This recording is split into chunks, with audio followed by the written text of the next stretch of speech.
So in this video, I will discuss the solution of chemistry CSE 2025 paper जो optional paper है। तो अब इस वीडियो में I will try to show कि भाई कोई भी जो क्वेश्चन है ना उसका कितना आंसर लिखना है, क्योंकि ये क्वेश्चन पेपर काफ़ी लेंदी था इस ईयर का। ये ऊपर में मैंने अपना मार्कशीट मैंने बता दिया है कि in 2020 civil services mains I got around 273 और 2022 के सिविल्स मेंस में आई गॉट अराउंड 285। उसका मार्कशीट अवेलेबल नहीं है। Then in forest service mains I got around 217 out of 400। तो इससे आप मतलब ये अंदाज़ा लगा सकते हो कि जो मैं बता रहा हूँ, जो आंसर राइटिंग कैसे करनी है केमिस्ट्री ऑप्शनल पेपर का, इससे एक फेयर आपको अंदाज़ा लग जाएगा कि कितना आंसर लिखना होता है और कैसे लिखना होता है। अब ये जो क्वेश्चन है 2025 का 2025 का काफ़ी लेंदी पेपर था, नो डाउट, क्योंकि जो नंबर ऑफ क्वेश्चंस थे, जैसे इन्होंने 5-5 नंबर का इन्होंने बांट रखा है सवाल। ये देखो, ये 5 नंबर का, ये आगे 5 नंबर का। जो जनरली क्वेश्चन 10 नंबर का आता था, तो अभी तक क्या था कि जैसे क्वेश्चन नंबर मान लो कि 1 है, जो कंपलसरी वाला है, क्वेश्चन नंबर 1 और 5। तो पहले क्या था कि 5 क्वेश्चन पूछते थे इंटू 10 मार्क्स ईच। तो ये अपना 5 मतलब 50 क्वेश्चन नंबर का हुआ करता था। अभी इन्होंने क्या किया है ना कि इन्होंने क्या किया कि 10 क्वेश्चन पूछा है इन्होंने 5 मार्क्स ईच का, ठीक है। तो मतलब 10 क्वेश्चन, जस्ट क्वेश्चन डबल कर दिया। तो काफ़ी लेंदी हो चुका है पेपर, और speed was the biggest thing. इसमें जितना जल्दी बनाओगे उतना जल्दी फ़ायदा होगा। जैसे अब पहला क्वेश्चन है कि calculate the ratio of probability of finding the 1s electron of hydrogen atom at R is equal to A0 and R is equal to 10 A0, ठीक है। तो आपको सब लोगों को ये वाला ग्राफ तो सबको मालूम ही होगा, ये जो बनाते हैं ना कि अपना प्रोबेबिलिटी डिस्ट्रीब्यूशन कर्व की अपना A0 पर हाईएस्ट होता है। और वैसे भी हम लोग को ये तो मालूम है कि जो ना बोर रेडियस है ना, ये अपना होता है A0 N² Z।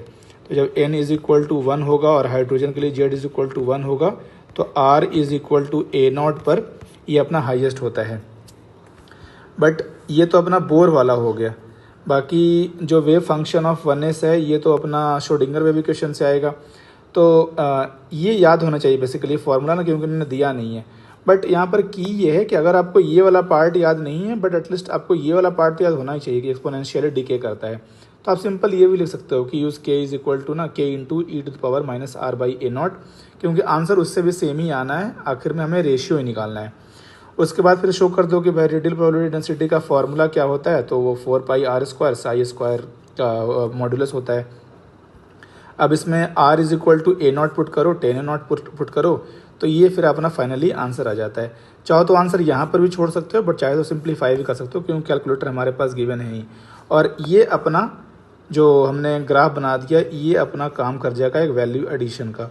तो ये 5 मार्क्स के क्वेश्चन में मोर देन एनफ है। 5 में 4 नंबर आराम से मिलेगा इस क्वेश्चन, अगर आपने इतना कर दिया है तो। अगला क्वेश्चन है कि भाई construct the born-Haber cycle for the formation of sodium chloride. अब देखो, क्वेश्चन बहुत ही आसान है, बट तुरंत से करना थोड़ा सा चैलेंजिंग होता है, क्योंकि इतना लिखना पड़ेगा ना हमें सारी चीज़ें। और कह रहा है साथ में कि नेम्स मेंशन करो उन प्रोसेसेस का, और कौन सा एनर्जी डिमांडिंग और एनर्जी इवॉल्विंग कौन सा है। सबसे पहले तो आप बोर्न-हैबर साइकिल डिफाइन कर दो कि भाई बोर्न-हैबर साइकिल है क्या। ये तो इजी काम है। अब इसके बाद आपको ये वाला बनाना पड़ेगा ग्राफ। ये जो डायग्राम है ना, ये बोर्न-हैबर साइकिल ऐसे करके ये बनाओगे तभी जाकर आपको नंबर देगा, अच्छा देगा, नहीं तो नहीं देगा नंबर वो। इसके बाद फिर ये चीज़ को एज ए वैल्यू एडिशन आप लिखो कि using Hess law of constant heat summation हमने ये किया है। तो कांस्टेंट हीट समेशन में हमने ये सारी चीज़ें हमने लिखी हैं, ये सारे प्रोसेसेस हैं।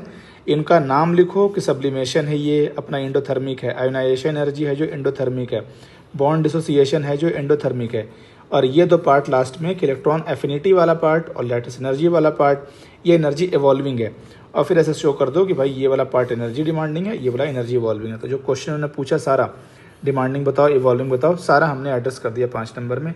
अगेन 5 में 4 नंबर, ऐसे इतना आंसर लिखने में आराम से वो देगा।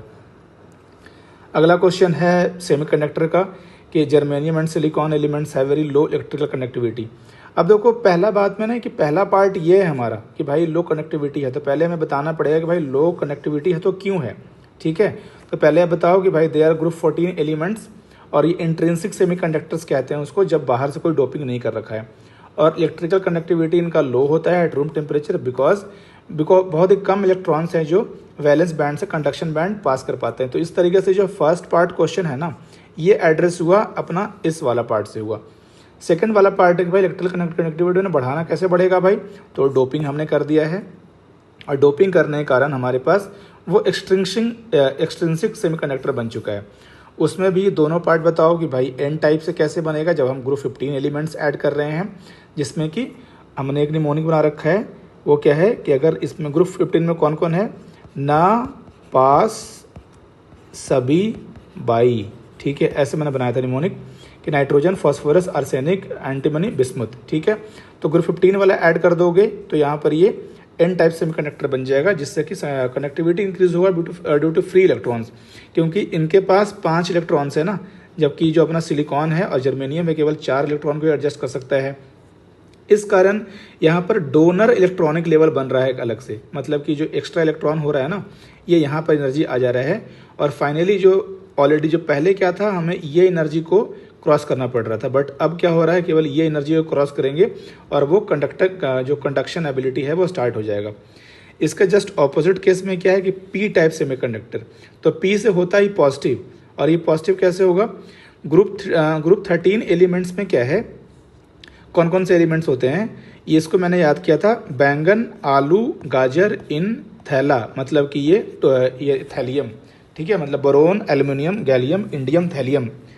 और इसमें क्या है कि एक इलेक्ट्रॉन कम है, जबकि सिलिकॉन को कितना 4 चाहिए, तो 4 - 3 = +1, मतलब कि यहाँ पर ना पॉजिटिव चार्ज है जो होल के कारण यहाँ पर कनेक्टिविटी इंक्रीज हो रहा है, और इसी कारण यहाँ पर ये एक्सेप्टर इलेक्ट्रॉनिक लेवल बन रहा है। और ये जो पहले अपना गैप ये था, अब गैप केवल ये रह गया है, इस कारण इसकी कनेक्टिविटी इंक्रीज कर जाएगी।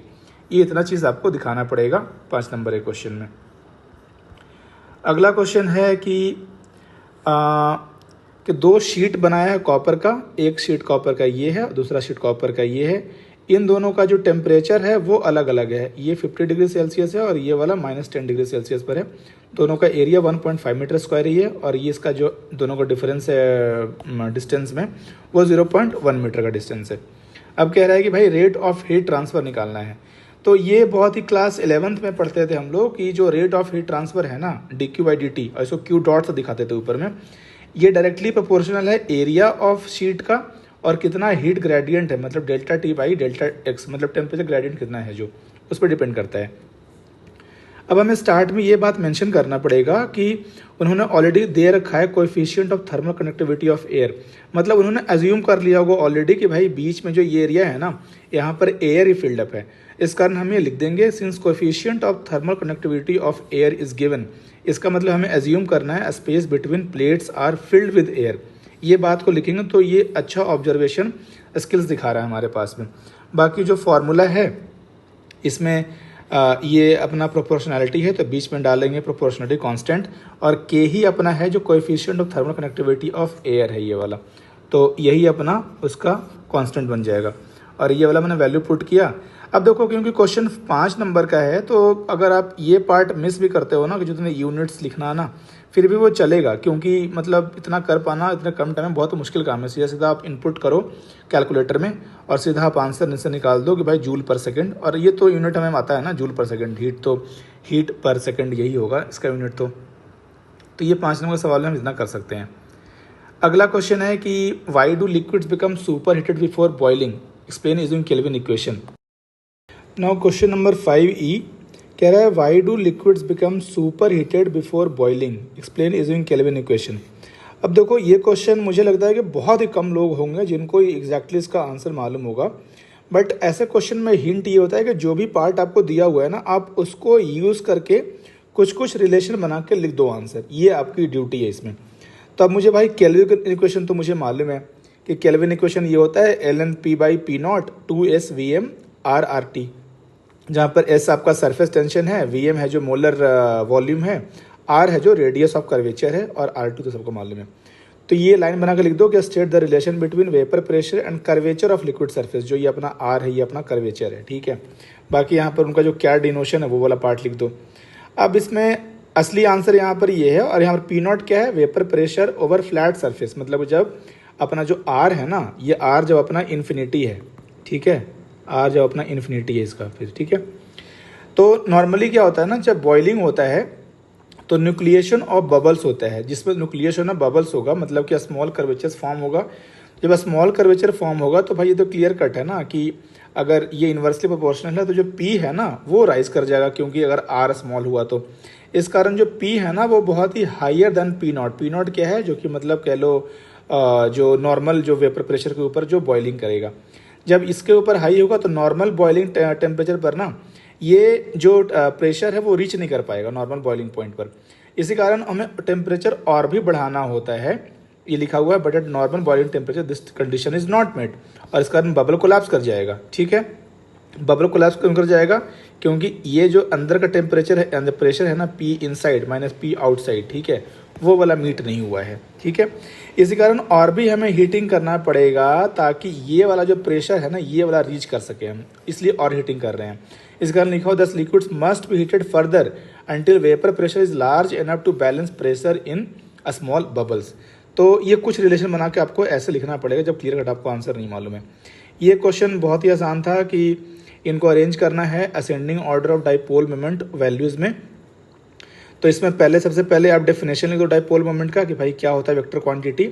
अब स्टार्टिंग में दिख गया आपको साफ साफ कि भाई जो H2O है ना, मतलब उसका सबसे ज़्यादा बॉइलिंग जो डाइपोल मोमेंट होगा, क्यों, क्योंकि इसका डायरेक्शन है ना, इसका भी इस साइड है, इसका भी इस साइड है, और सब मतलब कंस्ट्रक्ट करके ऐड हो जाएगा पूरा का पूरा ऊपर की ओर में। NH3 में क्या होगा कि N की इलेक्ट्रोनेगेटिविटी ना कम है एज कम्पेयर टू ऑक्सीजन से, इस कारण जो ये डाइपोल मोमेंट बनेगा ना इंडिविजुअल, ये कम होगा एज कम्पेयर टू दिस वाले से, इस कारण इसका थोड़ा सा कम होगा, H2O का ज़्यादा होगा NH3 से, और NH3 का कम होगा। और साथ में यहाँ पर दो यहाँ पर लोन पेयर और यहाँ पर केवल एक ही लोन पेयर है, इस कारण जो इफेक्टिव म्यू है यहाँ पर कम होने वाला है। NF3 में क्या होगा कि भाई ये तीन डाइपोल हैं जो इधर को डायरेक्शन में कर रहे हैं, और जो ये वाला पार्ट ही इधर को कर रहा है, मतलब कहीं ना कहीं कैंसलिंग आउट होगा ना। और हमें ये वाला फॉर्मूला मालूम होता है कि म्यू इज इक्वल टू, ये वाला फॉर्मूला सबको मालूम होता है, म्यू इज इक्वल टू जो वेक्टर्स वाला होता है, μ1 square plus μ2 square plus 2 μ1 μ2 cos theta, ठीक है। तो यहाँ पर थीटा क्या है, ग्रेटर देन अगर 90 डिग्री हुआ तो फिर वो निगेटिव में हो जाएगा, इस कारण कैंसिलेशन हो जाएगा। अब इसी चीज़ों को ना हम वर्ड्स में लिख देंगे, जैसे यहाँ पर लिख दिया हमने कि resultant dipole moment is highest because electronegativity difference is higher between OH as compare to NH, इस कारण यहाँ पर ये हो गया। यहाँ पर क्या है कि individual dipole moments are not in same direction, मतलब कैंसिलेशन इफेक्ट हो रहा है यहाँ पर, इस कारण यहाँ पर लिस्ट म्यू हो गया। और फाइनली में इसका एक ऑर्डर लिख दो कि ये हमारा आंसर फाइनली है। ये क्वेश्चन थोड़ा सा गिवन 5 नंबर के लिए बहुत ज़्यादा टफ सवाल था, और अगर ध्यान नहीं देने पर मोस्ट लाइकली गलत ही होगा बहुत लोगों का इसका आंसर। तो इसमें कह रहा है कि भाई 0.5 gram of benzoic acid was burned under oxygen, the combustion produced a temperature rise of इतना, the same calorimetric setup was burn to 0.3 gram of naphthalene and the resulting temperature was 1.128 K, ठीक है। अब यहाँ पर delta U जो burning है ना benzene का वो दिया हुआ है, तो इसने बोल रखा है किलो जूल पर मोल में, मतलब कि 1 मोल जलेगा बेंजोइक एसिड तो इतना किलो जूल यहाँ पर एनर्जी रिलीज होगा, ठीक है। तो ये फार्मूला तो यूनिवर्सल फार्मूला बचपन से पढ़ते आ रहे हैं, total heat is equal to MC delta T होता है, M मास हुआ, हीट H हमारा हीट कैपेसिटी ऑफ कैलोरीमीटर हुआ, डेल्टा T यहाँ पर राइज इन टेम्परेचर हुआ। पहले वाले में केस में क्या हुआ कि भाई ये किलो जूल पर मोल इतना होना है, और मोल कितना यूज़ किया है हमने, मोल यूज़ किया है 0.5 ग्राम डिवाइडेड बाई जो अपना मोलर मास ऑफ 122 ग्राम पर मोल है बेंजोइक एसिड का, और ये अपना होगा MC डेल्टा T। अब जो MC वाला पार्ट है दोनों के लिए फिक्स रहेगा, नैप्थलीन वाला केस के लिए और इसके लिए भी, बट ये डेल्टा T दोनों के लिए अलग अलग वेरी करेगा। तो इसको बना दो आप इक्वेशन नंबर 1। सेम काम आप करो नैप्थलीन के लिए, बट नैप्थलीन में हमारे पास ये X मालूम करना है, बट ये तो नंबर ऑफ मोल्स और नैप्थलीन तो मालूम है ही, 0.3 gram divide by molar mass, ये इतना हो जाएगा, ठीक है। इससे क्या होगा, आप कर दो फिर सेकंड डिवाइड बाई फर्स्ट, जैसे भी करो, और ये यहाँ पर से x इज इक्वल टू इतना यहाँ पर ये आ गया 5149.7 इंटू किलो जूल पर मोल आ जाएगा ये आंसर, ठीक है। अब अगला क्वेश्चन है कि a sealed temperature contains a gaseous sample at 300 kelvin consisting of either pure ethane और प्योर नियॉन और a mixture of two. The pressure inside the container at this temperature is 1 atm। ठीक है। When the container is cooled to 150 K, the pressure is 0.37 atm. What is the composition of sample? ठीक है, composition बताना है आपने। ठीक है, pure ethane है, प्योर नियॉन है और मिक्सचर ऑफ बोथ है, क्या है ये। ठीक है, अब इसमें है क्या कि पहले आप देखो कि at T is equal to 150 K क्या होगा। At T is equal to 150 K जो C2H6 है ना, इथेन, वो लिक्विड बन जाएगा वहाँ पर। ठीक है, तो वो जो सिस्टम है वहाँ पर दो सोर्स होगा, जो 0.37 atm है यहाँ पर उसका प्रेशर। इसका दो सोर्स होने वाला है, एक तो वेपर प्रेशर ऑफ C2H6 होने वाला है और दूसरा आपका जो नियॉन जो गैस है वो अभी भी गैस बन रहने वाला है। क्योंकि आप ये देखो जो आइडियल जो इसका जो क्रिटिकल टेम्परेचर है ना नियॉन का, वो 44 K है, जो कि अभी भी 150 केल्विन से कम ही है कि नहीं। इसी कारण ये अपना रहने वाला है, गैस में रहने वाला है। इस कारण दो सोर्स होगा, तो ये अपना हो जाएगा वेपर प्रेशर ऑफ इथेन और ये अपना normal gases pressure of neon हो जाएगा। तो यहाँ पर पी टोटल दिया हुआ है 0.37 atm, तो यहाँ पर पी नियॉन ना 0.27 atm यहाँ पर ये हो जाएगा। ये क्लियर कट हो गया। अगला क्या है कि at T is equal to 300 kelvin क्या होगा कि भाई टेम्परेचर हमने डबल कर दिया है, तो जो नियॉन वाला जो कॉन्ट्रीब्यूशन है ना वो भी डबल हो जाएगा ना। क्यों हो जाएगा वो P V is equal to n R T. तो भाई जो पी है वो डायरेक्टली प्रोपोर्शनल टू टी है ना, तो डबल किया तो पहले जो 0.27 atm था ये अपना 0.54 atm हो गया इसका। अब कह रहा है लेकिन एट 300 केल्विन प्रेशर जो टोटल यहाँ पर 1 atm है, तो भाई 1 माइनस 0.54 वो कहाँ से आ रहा होगा, वो आ रहा होगा अपना इथेन से, क्योंकि इस वाले टेम्परेचर पर 300 केल्विन पर अपना इथेन भी गैस है। अब इसी कारण ये लॉ को लिखते हुए using Dalton law of partial pressure, P ethane कितना हो जाएगा 0.6 atm हो जाएगा। अब देखो इसमें एक्स्ट्रा वैल्यू एडिशन क्या है कि अगर आपने मोल फ्रैक्शन के फॉर्म में लिखा है ना, क्योंकि मोल फ्रैक्शन में कैसे लिख दोगे आपकी भाई P directly proportional to number of mole होगा, और मोल फ्रैक्शन होता क्या है कि अगर N1 by N1 plus N2 मतलब डायरेक्टली प्रोपोर्शनल टू अपना प्रेशर होगा। तो भाई अगर ये 0.54 atm है तो वही उसका मोल फ्रैक्शन हो जाएगा 0.54 atm, और जो इथेन है 1 माइनस 0.5 पर कर दो, क्योंकि एक्स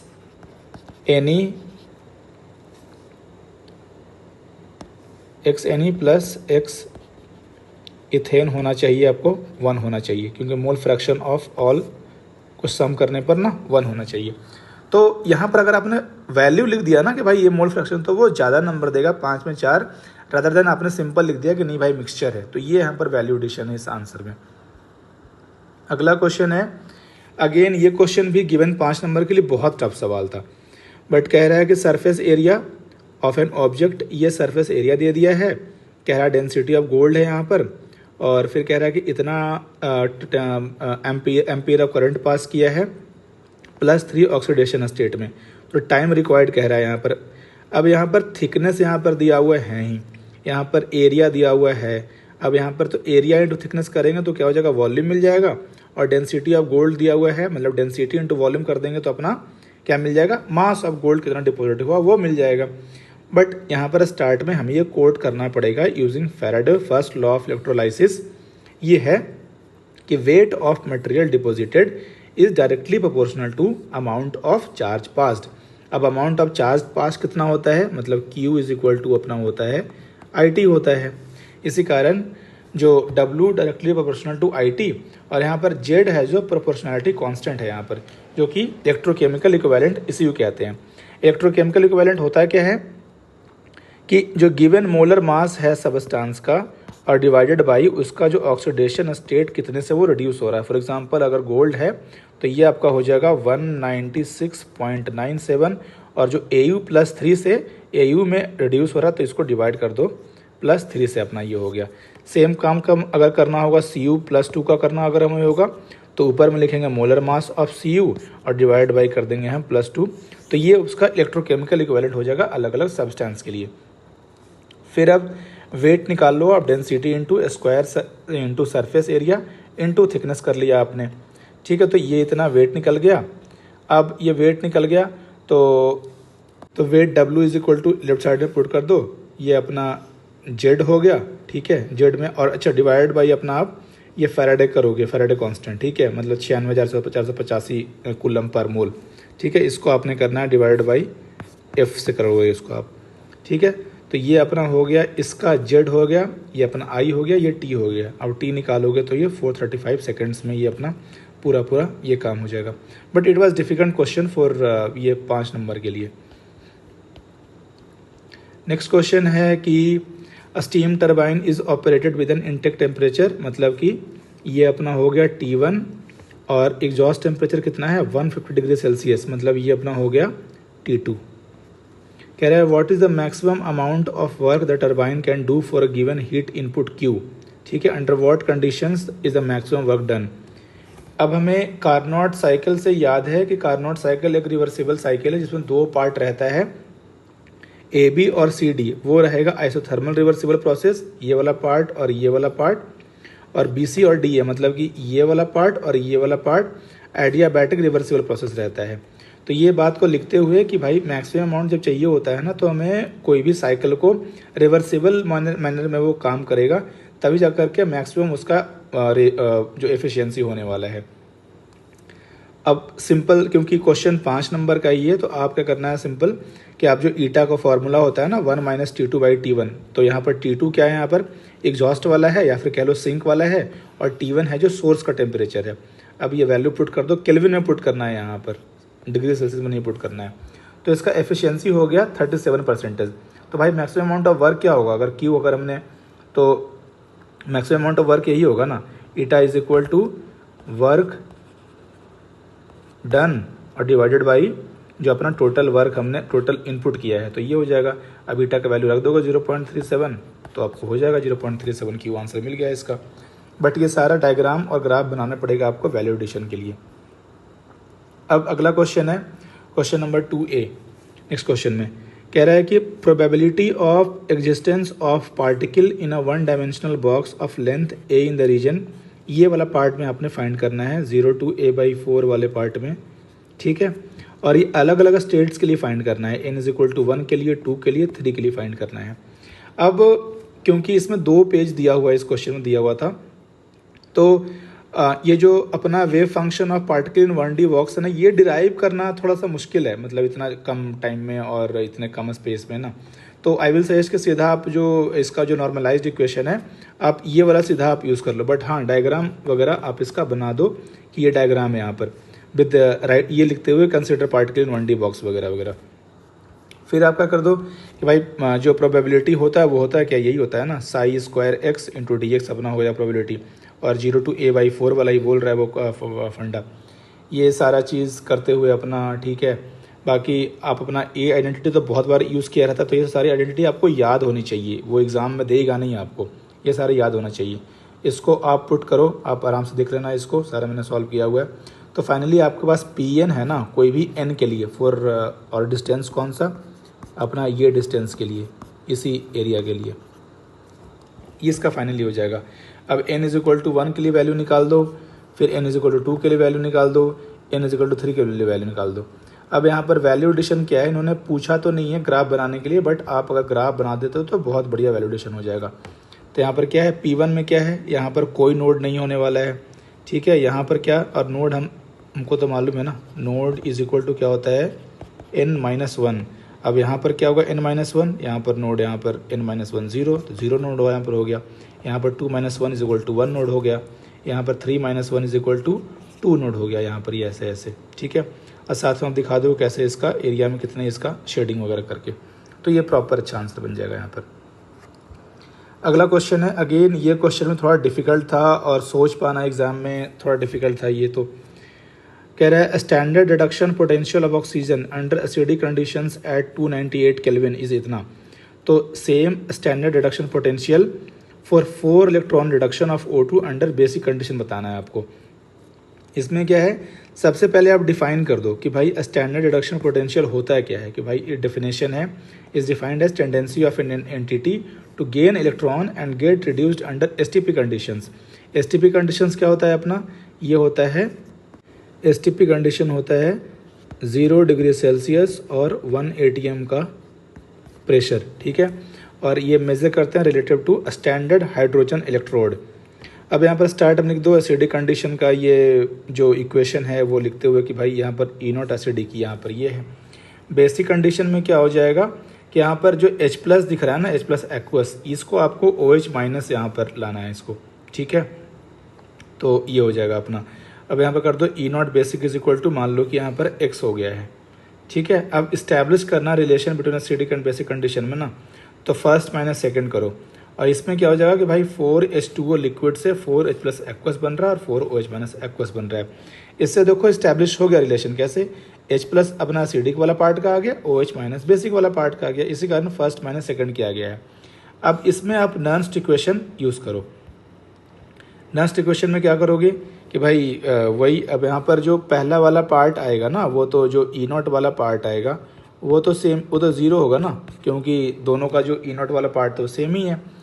तो जो कॉन्सेंट्रेशन वाला पार्ट के कारण वेरी करेगा, केवल वो वाला पार्ट यूनिट रह जाएगा। जैसे लिखते हैं ना नर्न्स्ट इक्वेशन, यही तो होता है ना, E is equal to E nought minus, sorry ये हो जाता है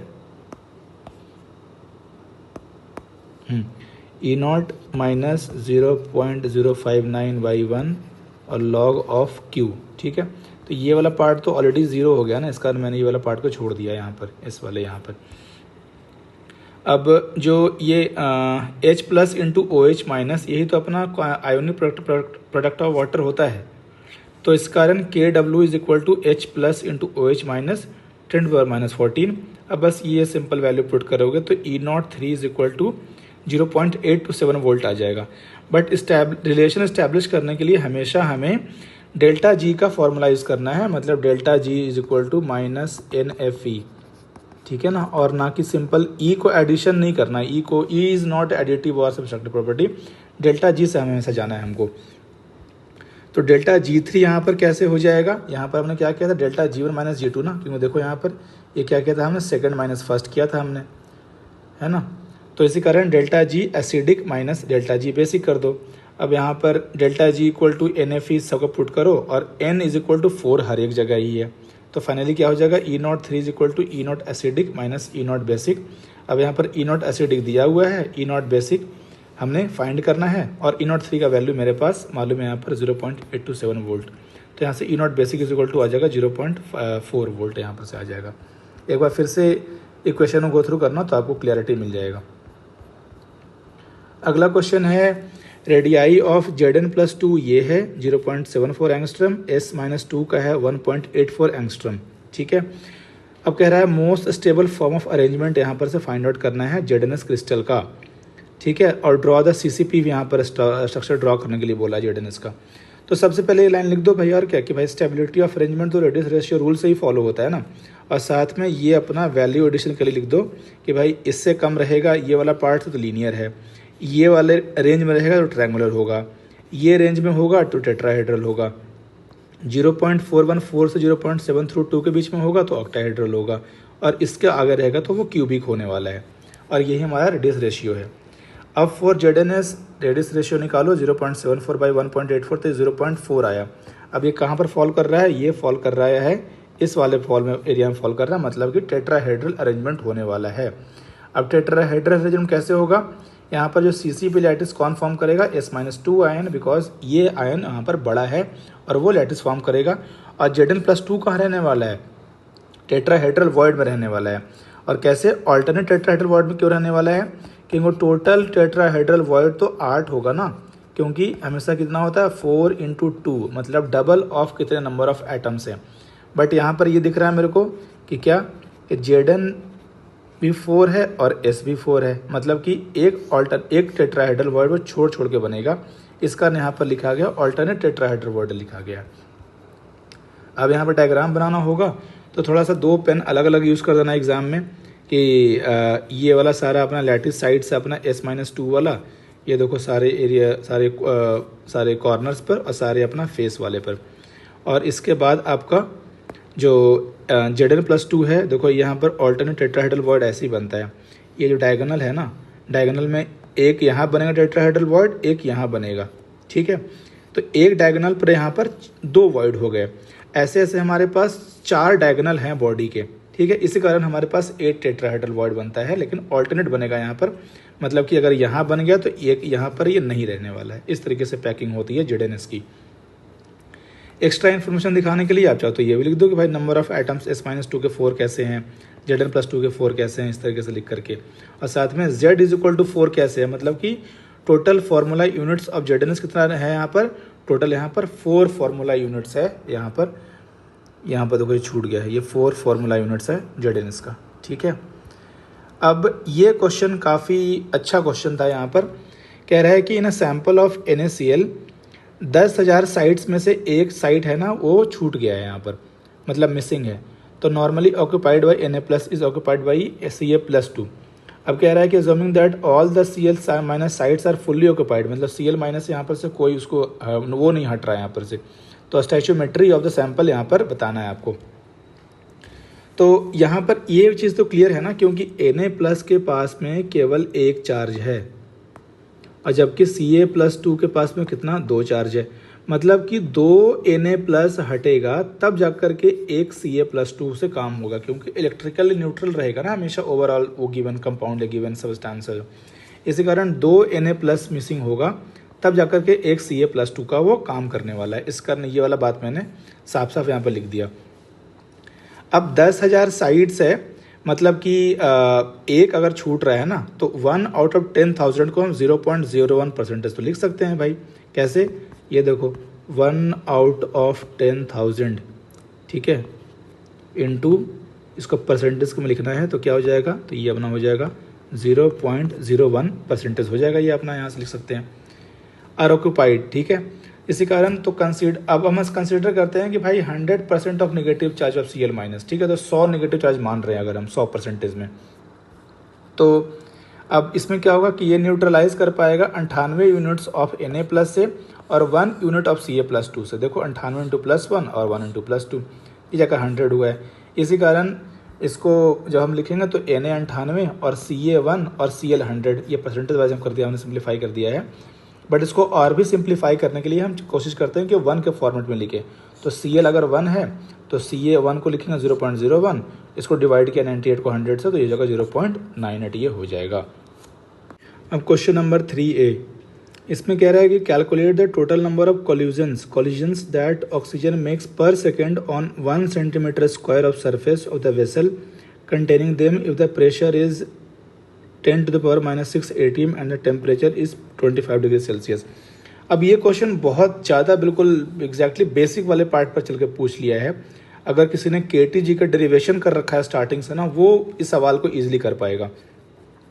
तो पहले आप इस चीज़ को लिख दो कि भाई कि can determine from kinetic theory of gases, और KTG है ना, gives the flux of molecules striking a unit area. तो वो Z=1/4 NC बार होता है और C बार इक्वल होता है एवरेज स्पीड। तो एवरेज स्पीड आपको मालूम है 3 टाइप का स्पीड होता है, RMS, एवरेज और अपना मोस्ट प्रोबेबल स्पीड। और जो एवरेज स्पीड होता है वो होता है अपना 8RT/πm का स्क्वायर रूट।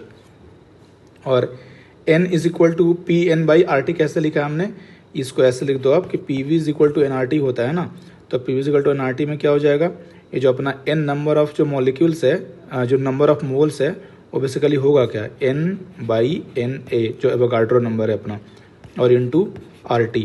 अब देखो N= लिख दो आप यहाँ पर PNA/RT करके यहाँ पर, ठीक है। और क्योंकि यहाँ पर कह रहा है यूनिट एरिया कह रहा है, तो आप ये वाला फॉर्मूला सारा पुट करो, प्रेशर का वैल्यू पुट करो, सारा चीज़ पुट करो, तो ये हो जाएगा इतना कोलिजन्स पर मीटर स्क्वायर, ठीक है। अब लेकिन कह रहा है, उन्होंने बोल दिया कि भाई 1 cm² के लिए निकालना है आपको, पर cm² के लिए। तो 1 मीटर स्क्वायर का आपने ये वाला 10⁻⁴ से मल्टीप्लाई कर दोगे, तो इस कारण 2.75 इंटू जो यहाँ पर 21 था, ये यहाँ पर 17 हो जाएगा कोलिजन्स पर सेकेंड, यहाँ पर ये आंसर आ जाएगा। अगला क्वेश्चन है, कह रहा है कि suppose that 10 joule of work is required to create droplets of uniform size from a mole of water. तो सबसे पहले भाई बात तो ये आ गई कि मोल ऑफ वाटर मतलब कितना हो गया, 18 ग्राम, और 18 ग्राम मतलब कि 18 cc, मतलब 1 cc पर ml, और 18 ml यहाँ पर, ये पहले समझ में आ गया मेरे को। तो ये एट 1 atm प्रेशर। कह रहा है surface tension is independent of area, calculate the radius of droplets. तो यही बात मैंने स्टार्टिंग में लिखा है कि 1 मोल ऑफ वाटर का मतलब ये इतना हुआ, और हमने मान लिया कि n spherical droplets of radius r बना है। तो work done to create surface area कितना होता है, work done is equal to surface tension into कितना एरिया चेंज हुआ है। अब कह रहा है कि भाई अब हमें वो डेल्टा ए कैसे मालूम चलेगा यहाँ पर। अब डेल्टा ए ऐसे मालूम चलेगा कि जो टोटल ड्रॉपलेट्स बन रहे हैं ना उनका एरिया कितना होगा, वो 4 पाई आर स्क्वायर होगा एक ड्रॉपलेट का, और 4/3 पाई आर क्यूब क्या होगा, उसका वॉल्यूम होगा।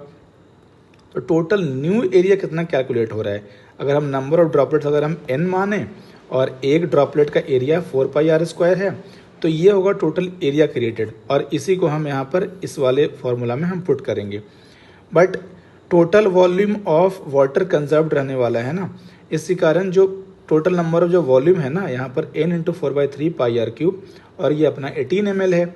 इसको आप यूज़ कर लो मीटर क्यूब में, इसको कन्वर्ट करो क्योंकि हमने यहाँ पर r को मीटर में निकालना है। तो इससे क्या हो जाएगा, फिर इससे अपना थर्ड और सेकंड में रिलेशन निकाल करके यहाँ से ईजिली यहाँ पर a का वैल्यू यहाँ पर पुट कर दो, क्योंकि यहाँ पर तो यहाँ से आपने n का वैल्यू निकाला इस वाले पार्ट से, इस वाले पार्ट को अगर नीचे ले जाओगे डिनोमिनेटर में तो, और इनटू क्या कर दिया 4/पाई स्क्वायर कर दिया, तो a इज इक्वल टू आया 3v/r। अब बस a is equal to 3v/r को इस वाले फॉर्मूला में यूज़ कर लो। और कैसे, तो उस वाले फॉर्मूला में पुट किया तो s इंटू 3v/r, तो ये हमारा फॉर्मूला हो गया। अब इसमें सारे वैल्यूज़ पुट करो तो r is equal to 0.39 micrometre आ जाएगा यहाँ पर से। अब कह रहा है कि भाई अगला कि नंबर ऑफ वाटर ड्रॉपलेट्स से फाइंड करना है आपने, तो ये करेंगे कि भाई n का यहाँ पर है ना, तो यहाँ पर से हम n तो लिख ही सकते हैं ना, तो n इज इक्वल टू हो जाएगा क्या, v/4/3 पाई आर क्यूब। बस यहाँ पर ये वाला वैल्यू पुट कर दो, r का जो वैल्यू ऊपर में आया है इससे हमारा आज आ जाएगा अपना n इज इक्वल टू इतना droplets in 1 mole of water आया यहाँ पर। तो एक ड्रॉपलेट्स 1 मोल ऑफ वाटर में आया। अब हमें मालूम है कि टोटल मॉलिक्यूल्स कितने 1 मोल में होते हैं, तो भाई एवोगाड्रो नंबर होते हैं। तो हमें निकालना है कि पर ड्रॉपलेट में कितना मॉलिक्यूल है, तो भाई सिंपल कर दो Na/n, सिंपल सी बात है, इतना मॉलिक्यूल पर ड्रॉपलेट आ गया यहाँ पर से। क्लियर है ये। अगला क्वेश्चन है, ये है अपना क्वेश्चन फेज डायग्राम का क्वेश्चन है। इसमें सबसे पहले आपको बोल रहा है प्लॉट करने के लिए फेज डायग्राम। तो अगर आपके पास ये सारा डेटा दिया हुआ है तो आप इजीली इस फेज डायग्राम को प्लॉट कर लेंगे। और ये क्वेश्चन का पहला पार्ट इस कारण दिया हुआ है ताकि आपको क्लैरिटी हो जाए कि एक बार ग्राफ बन गया ना फिर वो इजीली बन जाएगा क्वेश्चन, ठीक है ना। तो ये फेज डायग्राम आपने इजीली प्लॉट कर लिया, ट्रिपल पॉइंट वगैरह सारा और 1 atm प्रेशर वगैरह, क्योंकि जो नॉर्मल बॉइलिंग पॉइंट है ना इसका मतलब यही हुआ, या नॉर्मल मेल्टिंग पॉइंट, इसका मतलब यही हुआ कि 1 atm कोरस्पॉन्डिंग ही बोल रहा है। और ये 1 atm अपना ये वाला लाइन है, यहाँ पर 1 atm का ये वाला पार्ट जहाँ पर मीट किया तो यहाँ पर -138 अपना हो गया, मेल्टिंग हो गया। जहाँ पर ये लिक्विड गैस इंटरफेस से मैच किया है तो वो वहाँ पर बॉइलिंग हो जाएगा, तो 0 डिग्री सेल्सियस आ जाएगा यहाँ पर। अब कह रहा है कि butane at 1 atm and 140 degree Celsius, मतलब कि 140 मतलब पहले पॉइंट P पर है ये वाला, इस कंप्रेस टू 40 atm। इसको मतलब कि इस वाले रूट से हम ले जा रहे हैं, इसको हमने इस रूट से ले गया, ऐसे ले जा रहे हैं, इसको ऐसे ले जा रहे हैं। तो कह रहा है कि अब are 2 phases present at any time during this process. हाँ भाई, जब ये क्यू वाला पार्ट पर आएगा तो वहाँ पर तो 2 फेज रहेगा ना। जैसे क्यू वाला पार्ट पर आएगा तो ये जो लाइन है, लाइन पर क्या हो रहा है, लिक्विड और वेपर का यहाँ पर इक्विलिब्रियम है। तो इस वाले पार्ट पर हमारे पास 2 वहाँ पर फेज होने वाला है, इस कारण यहाँ पर आंसर हो जाएगा यस, हाँ होगा। बट अगला पार्ट है butane at 1 atm and 2 degree Celsius is compress to 40 atm at, तो ये जो 200 डिग्री सेल्सियस है ये तो बिल्कुल इधर में होगा ना, 200 डिग्री सेल्सियस इधर में होगा। अब इस केस में कंप्रेस करेंगे ना तो यहाँ पर तो भाई मिलेगा ही नहीं, ये जो लाइन है नहीं मिलेगा ना, क्योंकि क्रिटिकल पॉइंट तो यहीं पर ख़त्म हो गया है। और beyond critical point, critical temperature कोई डिस्टिंक्शन नहीं रहता है लिक्विड और वेपर वाले में, इसी कारण यहाँ पर नो हो जाएगा आंसर, मतलब कि 2 फेज यहाँ पर प्रेजेंट नहीं है। और यही बात को हमने आगे वर्ड्स में लिख दिया है। क्या लिखा है कि since 200 degree Celsius is greater than critical temperature so there is no pressure at which 2 phases exist. सही बात है। At this temperature butane is super critical fluid, there is no distinction between liquid and gas above critical temperature. और इसी कारण यहाँ पर कोई phases, यहाँ पर दो फेजेस नहीं रहने वाला, केवल एक ही फेज रहने वाला है। ठीक है, तो ये आप दोनों पार्ट को ऐसे स्ट्रक्चर करके गिवन 2 पेजेस में ना आप आंसर कर लोगे। अगला पार्ट है, कह रहा है कि a container with 100 degree Celsius of ice eight 0 degree Celsius is placed in a humid room whose temperature is 40 degree Celsius. The ice melts as water vapor condenses into the container। ठीक है, assuming all the heat transferred to the container comes from the condensation, how much water will have condensed in the container once all the ice is melted and has reached 40 degree Celsius. अब यहाँ पर 2 part हो रहा है। पहला तो भाई जो आइस है ना मेल्ट होगा तो उसमें क्या लगेगा, उसमें लगेगा आपको जो लेटेंट हीट ऑफ जो फ्यूज़न है ना वो वाला पार्ट लगेगा। तो ये वाला अपना Q1 वाला पार्ट हो जाएगा। और इसमें क्या करना है आपको, ये तो सिंपल जो delta M into delta HF होता है। ठीक है, डेल्टा HF का वैल्यू आपको दिया हुआ है, heat of fusion of ice, है ना। तो ये अपना Q1 निकल जाएगा। फिर दूसरा स्टेप होगा कि एक बार जब पानी पिघल, वो जो बर्फ़ है पिघल गया, उसका टेम्परेचर रेस कर रहे हैं 0 से लेकर 40 डिग्री सेल्सियस तक, उसका होता है Q2 = MC डेल्टा T। तो ये इतना एनर्जी यहाँ पर लगने वाला है। तो टोटल एनर्जी कितना लगेगा, Q = Q1 + Q2। तो ये अपना टोटल एनर्जी यहाँ पर लग गया। तो अब लेकिन बात ये हो रहा है कि जो ये एनर्जी लगा ना, इसी एनर्जी को तो रिलीज़ किया जा रहा है कंडेंसेशन का पानी से। तो फिर यहाँ पर क्या है कि जो लेटेंट हीट ऑफ वेपराइजेशन जो होता है 1 ग्राम ऑफ वाटर जब कंडेंस करेगा तो वो इतना एनर्जी छोड़ता है, 22 × 60 जूल पर ग्राम। तो अगर हमें इतना एनर्जी चाहिए तो कितना ग्राम ऑफ वाटर कंडेंस करेगा, तो भाई इसको डिवाइड कर दो इस नंबर से, तो 22.2 ग्राम ऑफ वाटर यहाँ पर कंडेंस होगा। ये इसका आंसर हो जाएगा। अगला क्वेश्चन है कि crystalline solids are generally more defective as a result of increasing temperature. तो यहाँ पर आपको जो शॉर्टकी इफेक्ट और जो फ्रैंकल डिफेक्ट है ना, ये उसका क्वेश्चन बेसिकली है, ये है ना। तो आपको पहले बताना पड़ेगा कि जैसे जैसे टेम्परेचर राइज करता है ना, एटम्स मॉलिक्यूल्स है वाइब्रेट करना चालू हो जाता है और ज़्यादा मतलब तेज़ी से। तो और कुछ का वाइब्रेशन इतना ज़्यादा होता है ना that they will create Schottky defects. और जो कुछ एटम्स अगर इंटरस्टिशियल साइड्स में चले गए तो they will form Frenkel defects. अगर आपने फार्मूला लिख दिया है नंबर ऑफ शॉर्टकी डिफेक्ट्स और नंबर ऑफ फ्रैंकल डिफेक्ट्स का, तो फिर ये और भी एक्स्ट्रा हाफ नंबर या 1 नंबर कह लो। फिर आप इस बात को लिख दो कि भाई ये टर्म जो है ना एक्सपोनेंशियल e⁻⁻⁻⁴ तो ये दिखा रहा है जैसे जैसे टेम्परेचर राइज करेगा ना तो जो डिफेक्ट्स है वो भी अपना राइज करेगा। इसी कारण वापस से जो क्वेश्चन लाइन है उसको आप रिपीट कर दो। तो ये बढ़िया 5 में 4 नंबर तो इसमें देंगे वो। ये क्वेश्चन थोड़ा रिलेटिवली इजी क्वेश्चन था इतने सारे टफ्स क्वेश्चन के बीच में। अब ये है कि MO diagram of NO molecule बनाना है और कह रहा है कि experimental bond dissociation energy of NO इतना है और एनो प्लस का इतना है। तो ये तो क्लियर क्वेश्चन से दिख रहा है मुझे साफ कि जो एक इलेक्ट्रॉन निकाला जा रहा है वो एंटी बॉन्डिंग मॉलिक्यूलर ऑर्बिटल से ही निकाला जा रहा है, तभी ये जो बॉन्ड एनर्जी है वो इंक्रीज़ कर जा रहा है। और एनीवे हमें इससे भी लिंक हो रहा है कि भाई एन के पास 7 है, ऑक्सीजन के पास 8 इलेक्ट्रॉन है, मतलब टोटल 15। और एक क्लियर कट है भाई 14 जो होता है ना अपना नाइट्रोजन N2 में, उसमें एक और ऐड कर रहे हैं तो ये पक्का जो 15वां इलेक्ट्रॉन है ना वो एंटी बॉन्डिंग मॉलिक्यूलर ऑर्बिटल में ही जा रहा होगा, तभी ऐसा हालत हो रहा है। और इसका आंसर का स्ट्रक्चर कैसे होगा, पहले आप डिफाइन कर दो कि मॉलिक्यूलर ऑर्बिटल थ्योरी होता है क्या है। इसके बाद आप बता दो कि भाई इसका इलेक्ट्रॉनिक मॉलिक्यूलर ऑर्बिटल कॉन्फ़िगरेशन कैसा होगा। तो ये यहाँ पर कोई स्पिन इंटरेक्शन नहीं होने वाला है, इस कारण जो एनो है ना आप सिंपल उसको लिख दो। ये वाला पार्ट तो नॉर्मल ही हो गया, ये वाला पार्ट तो अपना हो गया KKLL हो गया और सिग्मा 2p में, और ये यहाँ तक हो गया। अब जो ये इलेक्ट्रॉन आ रहा है ना एंटी बॉन्डिंग मॉलिक्यूलर ऑर्बिटल में, इस कारण यहाँ पर जो बॉन्ड ऑर्डर है एनो का घट जा रहा है। ठीक है, और इसी कारण यहाँ पर से अगर एक इलेक्ट्रॉन निकालेंगे तो एनो प्लस का जो बॉन्ड एनर्जी है ना एनो का वो बढ़ जाएगा। ठीक है, तो यहाँ पर ईजिली आप ये डायग्राम तो आप ईजिली बना लोगे, ये तो हर जगह ही पढ़ते रहते हैं ये डायग्राम ये वाला को। अब इसके बाद ये लाइन लिखते हैं कि experimental bond dissociation energy is related to bond order. तो एनो वाले में बॉन्ड ऑर्डर कितना है 2.5 है, और एनो प्लस है उसमें कितना 3 हो जा रहा है, बिकॉज एक इलेक्ट्रॉन हम एंटी बॉन्डिंग मॉलिक्यूलर ऑर्बिटल से निकाल रहे हैं। अब एक लास्ट पार्ट क्वेश्चन में ये पूछता है कि NO can also act as reactive radical. क्यों? क्योंकि एक जो यहाँ पर इलेक्ट्रॉन है ना वो अनपेयर्ड इलेक्ट्रॉन है, इस कारण ये रिएक्टिव रेडिकल की तरह काम कर रहा है। बस उसी को वर्ड्स में लिख दो कि भाई it is odd number of electron with one unpaired electron. ठीक है, अगर कोई रिएक्शन आपको याद है ऐसा तो वो आप लिख सकते हो, बट मोस्ट लाइकली किसको याद होगा नहीं, तो ये पार्ट को आप छोड़ भी सकते हैं।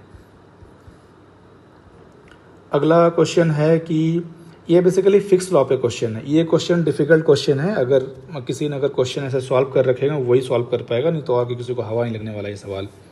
बहुत लोगों को लगेगा ये क्वेश्चन इलकोविक इक्वेशन का है, बट उसका क्वेश्चन नहीं है ये। तो कह रहा है कि calculate the diffusion limiting current for the oxidation of an organic compound at an electrode in a quiescent solution. अब n इज इक्वल टू 6 है, मतलब कि 6 इलेक्ट्रॉन्स यहाँ पर रिएक्शन में फ्लो में इन्वॉल्व है, and the thickness of diffusion layer is taken as 0.05 centimetre in unstirred solution. अब यहाँ पर कंसनट्रेशन दे दिया, डिफ्यूजन कोएफिशिएंट दे दिया है फिक्स लॉ वाला। तो पहले तो आप फिक्स लॉ को डिफाइन कर दो कि भाई ये जो ये है ना, ये फिक्स लॉ से ही बनने से निकलेगा ये वाला। और स्टेट्स का करता है flux J of the molecules arriving at electrode is given by, तो ये है, ये इसको पहले वैसे लिखते हैं, ये है कि J is directly proportional to minus delta C by delta X, मतलब कॉन्सेंट्रेशन ग्रेडियंट। और जो यहाँ पर डी है ना, ये यहाँ पर डिफ्यूजन कोएफिशिएंट यहाँ पर प्रोपोर्शनलिटी कांस्टेंट लगाते हैं यहाँ पर, तो ये अपना यहाँ से हो गया। But for reaction involving 6 electrons है ना, यहाँ पर जो टोटल जो फ्लक्स मॉलिक्यूल है वो I/6F होगा। तो यहाँ से आपने यहाँ पर I निकाल लिया कि भाई कितना करंट डेंसिटी होगा, और जे का वैल्यू यहाँ से ये वाला पुट कर दो, इसमें यहाँ पर जे का वैल्यू पुट कर दो, तो ये हो जाएगा I is equal to 6F into D into delta C बटा डेल्टा एक्स। ये आपका टोटल आंसर होगा। अब यहाँ पर क्या होगा कि डेल्टा सी बटा डेल्टा एक्स क्या होता है कि जनरली हम लीनियर ग्रेडियंट हम मानते हैं कि जैसे ये अपना इलेक्ट्रोड है, तो इसका ये वाला एरिया, ये वाला अपना बल्क वाला एरिया हो गया, और ये वाला अपना हो गया इलेक्ट्रोड वाला एरिया। तो जनरली हम एक लीनियर ग्रेडियंट ही मानते हैं कि भाई बल्क से इलेक्ट्रोड के पास में कितना होने वाला है। लेकिन अगर हमें मैक्सिमम करंट चाहिए तो जो ग्रेडियंट है वो भी मैक्सिमम चाहिए ना, इसी कारण हम मानते हैं कि भाई सी इलेक्ट्रोड के पास जितना भी आ रहा है यहाँ पर जो आयन्स, वो तुरंत से ही यहाँ पर पूरा का पूरा रिड्यूस हो जा रहा है। इस कारण सी इलेक्ट्रोड हमने 0 मान लिया इस पार्ट को। इस कारण delta C by delta X जो है ना, वो minus C bulk by delta X ही बन जाता है, जो इसका सॉल्यूशन है बाहर वाले का। मतलब कि ये जो अपना सी बल्क है, तो ये बेसिकली यहाँ पर सी बल्क बन जाता है। तो अब सिंपल कुछ नहीं करना, अब बस वैल्यू को पुट करना है आपको। तो ये 6 हो गया, एफ का वैल्यू पुट कर दो, यहाँ पर डी यहाँ पर लिखा हुआ है आपका जो डिफ्यूज़न कोएफिशिएंट है। बट इम्पॉर्टेंट ये है कि आप कोशिश करना कि जो भी यूनिट दिया हुआ है ना उसमें यूज़ करके, और फाइनल आंसर भी आप उसी यूनिट में लिखना जैसा उसने दे रखा है। और ये आपको इस चीज़ का ध्यान रखना कि यहाँ पर 10⁻⁻5 यहाँ पर क्यों यूज़ किया, सी बल्क यहाँ पर कितना दिया हुआ है 10⁻⁻2, बट यहाँ पर लीटर में यूज़ किया है ना, बट हमने कन्वर्ट करना है सीसी में, एमएल में, ठीक है, क्योंकि हम सारा यहाँ पर यूनिट हमने यूज़ किया है सेंटीमीटर का यूज़ किया है। इसी कारण 10⁻2 है उसको 10⁻3 से मल्टीप्लाई किया, तो अपना ये वाला हो गया। और ये अपना है डेल्टा एक्स, मतलब कितना ग्रेडियंट है। ये देखो यहाँ पर दिया हुआ होगा कि डिफ्यूज़न लेयर का थिकनेस कितना है, तो 0.05 सेंटीमीटर यहाँ पर थिकनेस है। अब इस वैल्यू को हम पुट करेंगे तो यहाँ पर 2.3 मिली एम्पियर सेंटीमीटर स्क्वायर पर सेंटीमीटर स्क्वायर यहाँ पर बन जाएगा। अब क्योंकि इलेक्ट्रोड एरिया नहीं दिया हुआ तो मान लो भाई 1 सेंटीमीटर स्क्वायर ही है, तो डिफ्यूज़न लिमिटिंग करंट यहाँ पर 2.3 मिली एम्पियर यहाँ पर ये हो जाएगा। अगला पार्ट है क्वेश्चन का, कह रहा है ये अपना कोलरिश लॉ पर क्वेश्चन है, कोलरिश लॉ ऑफ इनफाइनाइट डाइल्यूशन वाला। तो कह रहा है लेवल ऑफ कंडक्टिविटी, कह रहा है इसमें कि level of conductivity decimolar aqueous solution, मतलब डेसीमोलर एक्वस सोल्यूशन मतलब C is equal to 0.1 molar. तो इसको आप अगर कन्वर्ट करना चाहोगे स्टैंडर्ड यूनिट में तो ये हो जाएगा 100 मोल पर मीटर क्यूब। ये आपका हो जाएगा डेसीमोलर एक्वस सोल्यूशन कैल्शियम नाइट्रेट का। कह रहा है कि which is a strong electrolyte, मतलब कि इसका अल्फ़ा 1 होगा, और ये हो गया आपका सिग्मा, मतलब कि कह लो कि कंडक्टिविटी इसको ये कह लो सिग्मा के कप्पा कह लो। Calculate the molar conductivity of the electrolyte that of calcium ions and the transportation number of the 2 ions. ये सारा चीज़ मालूम करना है आपको। तो कनेक्टिविटी के अगर कप्पा है आपका तो इसने दे दिया है 26.2 मिली साइमन्स पर सेंटीमीटर, लेकिन हमने कोशिश ये करना है कि इसको कन्वर्ट कर लो स्टैंडर्ड यूनिट में, मतलब एसआई यूनिट में। तो सेंटीमीटर इन्वर्स को आप कन्वर्ट कर लो नॉर्मल मीटर इन्वर्स में, और मिली को कर दो नॉर्मल में कर दो, तो ये अपना ये हो जाएगा 2.62 साइमन्स पर मीटर, और कॉन्सेंट्रेशन बता दिया अभी। तो मोलर कंडक्टिविटी का फॉर्मूला में मालूम है कि M is equal to kappa by C, मतलब कि एम मोलारिटी सॉल्यूशन के लिए, ठीक है। तो ये हो गया आपका मोलर कंडक्टिविटी, ये वाला पार्ट हो गया, ये वाला पहला पार्ट हो गया यहाँ पर। लेकिन अब हमें मालूम है ये पार्ट को मेंशन करते हुए कोलरुश लॉ ऑफ इंडिपेंडेंट माइग्रेशन से क्या हो जाएगा, ये हमने यहाँ पर क्या किया है कि Ca+2 का इनफाइनाइट डाइल्यूशन पर और NO-3 का इनफाइनाइट डाइल्यूशन पर इन्होंने डेटा दिया हुआ है। तो CaNO3 का कितना हो जाएगा, मतलब CaNO3 का, तो ये बेसिकली एक Ca+2 का कॉन्ट्रीब्यूशन और 2 NO-3 का कॉन्ट्रीब्यूशन। तो AM नॉट कह लो या AM इन्फिनिटी कह लो, कुछ भी कह लो इसको, ये हो जाएगा Ca+2 का एक और 2 हो जाएगा NO3- का। तो 11.9 आ रहा है आपका Ca+2 से आ रहा है देखो, और 7.14 आ रहा है आपका NO-3 से आ रहा है, तो बट इसका 2 से आएगा, है ना। तो टोटल हो जाएगा AM इन्फिनिटी, इसको लिख दो वापस से, ये हो जाएगा 26.18 मिली साइमन्स, ठीक है ना। और यहाँ पर भी क्या किया था हमने, यहाँ पर साइमन्स में निकाला था, बट मिली साइमन्स करने के लिए यहाँ पर 1000 से मल्टीप्लाई कर दिया था, तो ये हो गया। अब ट्रांसपोर्टेशन नंबर तो भाई यही हो जाएगा ना कि कितना कंट्रीब्यूशन है बाई Ca+2, तो Ca+2 का कंट्रीब्यूशन 11.9 है आउट ऑफ टोटल 26.18 का, तो इस कारण ये अपना 0.45 हो गया। अब अगर T माइनस करना है तो 1 माइनस T प्लस कर दो, because T plus T minus is equal to 1 होता है, तो ये अपना दोनों का ट्रांसपोर्टेशन नंबर भी निकल गया। अगला क्वेश्चन है कि suppose we redefine the standard state as pressure P is equal to 2 ATM का हमने डिफाइन कर दिया। तो न्यू स्टैंडर्ड डेल्टा GF मतलब कि gives free energy of formation of HCl find करना है और N2O का फाइंड करना है। यहाँ पर इन्होंने क्या किया, अच्छा एक्सप्लेन करना रिजल्ट्स को in terms of relative entropy of reactants and products of each reaction. यहाँ पर standard free energy of formation जो एक्चुअल जो डेटा है ना वो इन्होंने दे रखा है पहले से। अब कह रहे हैं कि भाई इस वाला स्टेट के लिए, मतलब स्टैंडर्ड स्टेट जब P is equal to 2 ATM हो गया उसके लिए निकालो आप। तो पहले आप ना डिफाइन कर दो कि भाई जो नॉर्मल जो स्टैंडर्ड फ्री एनर्जी है वो कैसे डिफाइन होता है।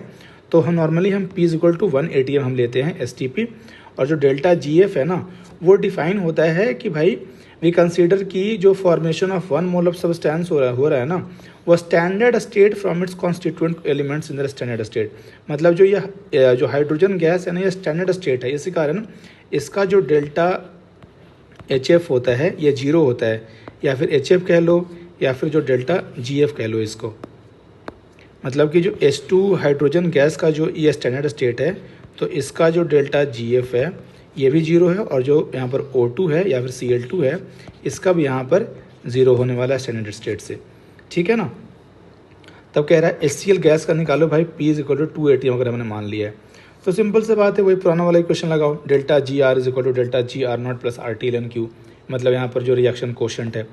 अब यहाँ पर क्या होना, रिएक्शन कोशेंट को लिखो कि राइट साइड में क्या होने वाला है, प्रेशर ऑफ HCl, ठीक है।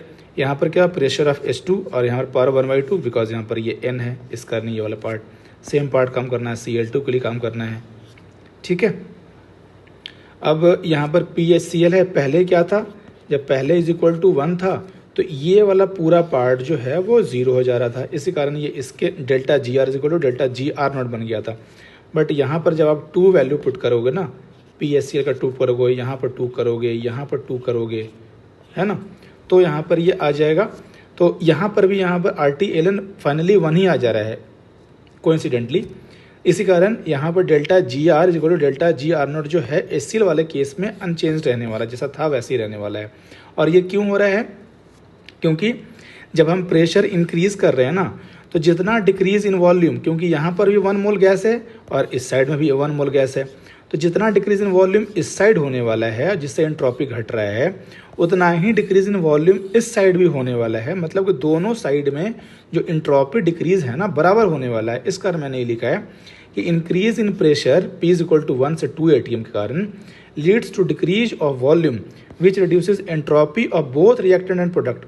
But it reduces entropy equally of both reactant and product. इस कारण अनचेंज्ड डेल्टा GF रहने वाला है। ठीक है, अगले केस में क्या है, जो N2 प्लस O2 वाला केस में फिर से वही फॉर्मूला पुट करो और यहाँ पर Q, यहाँ पर P है इक्वल टू 2 ATM पुट करो। तो यहाँ पर ना यहाँ घट गया। घट कैसे गया, पहले क्या था कि भाई 105 था 103 था पॉजिटिव में, बट यहाँ पर ये 102 हो गया पॉजिटिव में।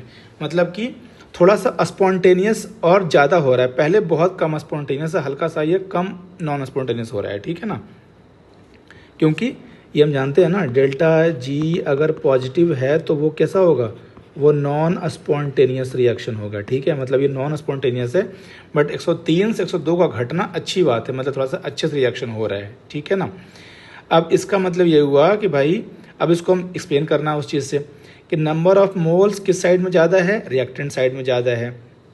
तो जब हम वॉल्यूम या मतलब प्रेशर बढ़ाएंगे और वॉल्यूम घटाएंगे तो उससे क्या होगा, कि यहाँ पर 1.5 मॉलिक्यूल है, यहाँ पर 1.5 मोल गैस है लेफ्ट साइड वाले में, तो उसका वॉल्यूम ज़्यादा घटेगा एज कम्पेयर टू जब यहाँ पर राइट साइड में 1 मोल गैस है।